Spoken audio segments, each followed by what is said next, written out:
నిన్న విజయవాడలో ఒక కళ్యాణ మండపంలో చంద్రబాబు నాయుడు వచ్చారు, పవన్ కళ్యాణ్ వచ్చారు. ఒక వ్యక్తి రాష్ట్రంలో విధ్వంసం పాలన అని చెప్పిన ఒక పుస్తకం ఆవిష్కరించారు. మరి రాసినారికి సిగ్గుందో శరవుందో నాకు తెలియదు, కానీ ఎందుకు విధ్వంసం? గత 5 సంవత్సరాలు లాగా ఇప్పుడు కాల్మనీ లేని విజయవాడ నగరంలో ఉందా? దేనికి విధ్వంసం? కాల్మనీ ఉందా ఈరోజు విజయవాడ నగరంలో? సెక్స్ ర్యాకెట్ లేని విజయవాడ నగరంలో నడిపారా? లేకపోతే మహిళలు ప్రశాంతంగా మీ 5 సంవత్సరాల్లో ఎంతో భయపడుతూ ర్యాగింగ్లు కానివ్వండి, రేపులు కానివ్వండి, మర్డర్లు కానివ్వండి, ఇదే విజయవాడ నగరంలో తెలుగుదేశం పార్టీ హయాంలో జరిగింది. అలాంటి కార్యక్రమాలు ఈరోజు ఏమైనా జరుగుతున్నాయా? ఈరోజు పెన్షన్ కావాలన్నా, రేషన్ కావాలన్నా, సంక్షేమ పథకాలు కావాలన్నా మీ సిగ్గులేని జన్మభూమి కమిటీల దగ్గరికి వెళ్తే కానీ ఒప్పుకొని మీరు ఈరోజు అలాంటి వ్యవస్థ లేకుండా వాలంటీర్ వ్యవస్థ ద్వారా అర్హత ఉంటే చాలని చెప్పని సంక్షేమ పథకాలు అందిస్తానికి ఈరోజు విధ్వంస పాలన జరుగుతుందా?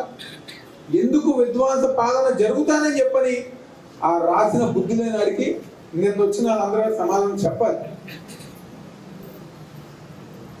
ఈరోజు రాసిన వ్యక్తి ఎవరు? చంద్రబాబు సంబంధించిన వ్యక్తి. చంద్రబాబు మనిషి, చంద్రబాబు సొంత మనిషి, చంద్రబాబు సామాజిక వర్గం మనిషి. చంద్రబాబు ఏ అక్షరం రాయమంటే ఆ అక్షరం, ఎక్కడ ఫుల్ స్టాప్ పెట్టమంటే అక్కడ ఫుల్ స్టాప్, ఎక్కడ కామా పెట్టమంటే అక్కడ కామా పెట్టే వాళ్ళు ఈరోజు ఏదో పుస్తకాలు రాస్తే దాన్ని సిగ్గు లేకుండా ఈనాడు, ఆంధ్రజ్యోతి జగన్మోహన్ రెడ్డి గారి గురించి వార్తలు రాస్తాం. మీరే చెప్పండి, ఈరోజు ఏ ముఖ్యమంత్రి అయినా ఈ దేశంలో ఒక మహిళకి ఏ సమయంలో అయినా ఆపద వస్తే దిశ యాప్ ద్వారా అర్ధరాత్రి అయినా మేము మీకు అండగా ఉంటామని చెప్పే జగన్మోహన్ రెడ్డి గారి విధ్వంస పాలన, కాల్మనీ సెక్స్ ర్యాకెట్లతో, మర్డర్లు, మానభంగాలతో మునిగిపోయిన తెలుగుదేశం పార్టీ విధ్వంస పాలన అని చెప్పి మీరందరూ ఆలోచించారు.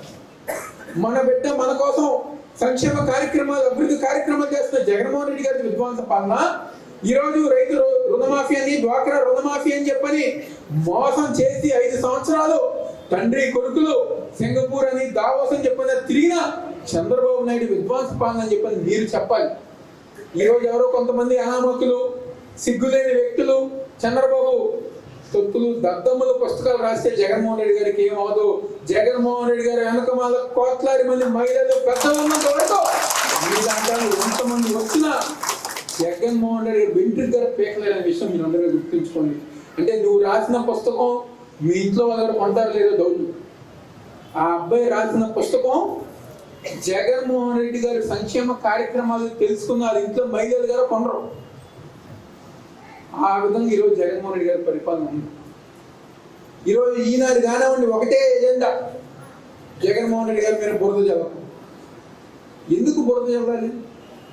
అరే మన స్కూల్స్ అన్ని పక్కనే, మన సిమెంట్ గౌరవంలో స్కూల్ ఇదివరకు ఎలా ఉండేది?